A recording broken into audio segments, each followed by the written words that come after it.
Hi అండి, అందరికీ నమస్కారం. Welcome back to my channel kitchen కుట్టి. సో ఈరోజు మళ్ళీ మీ ముందుకు వచ్చేసాను ఒక కొత్త కాన్సెప్ట్తో, అది ముగ్గులతో. రోజు వంటలది పెడుతున్నాం కదా, అది కాకుండా ధనుర్మాసం వచ్చేస్తుంది. సో ముగ్గులు కూడా పెట్టేద్దామని చెప్పేసి ఈ వీడియోతో మీ ముందుకు వచ్చేసాను. పెద్ద పెద్ద చుక్కలు అవి ఇవి కాకుండా సింపుల్గా 5 చుక్కలు 5 వరుసలతో ఎవరైనా వేసుకోగలిగే ముగ్గులతోనే మీ ముందుకు వచ్చేసాం. సో చూసారు కదా, 5 చుక్కలు 5 వరుసలలా పెట్టేసుకొని సైడ్స్ కార్నర్స్ అలా వేసేసుకొని 4 సైడ్స్ అలా వేసేసుకోండి. తర్వాత వీడియోలో చూపిస్తున్న విధంగా తిప్పేసుకోండి. అది కొంచెం కష్టమై ఉండొచ్చు, కానీ ఈజీయే. 1-2 సార్లు చూస్తే అర్థమైపోతుంది. అందరు ఇప్పుడు ఫ్లాట్స్లో ఉంటున్నారు కాబట్టి పెద్ద స్పేస్ కూడా మనకు ఉండదు, కానీ ముగ్గేయకుండా ఉండలేం కదా.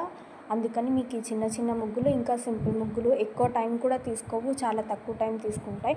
సో చూపించిన విధంగా వేసేసుకోండి. చాలా బ్యూటిఫుల్గా నీట్గా డిజైన్స్ కంటే చాలా బాగుంటుంది. సో అందరికీ లైక్ చేయండి, షేర్ చేయండి, సబ్స్క్రైబ్ చేయండి. Thank you.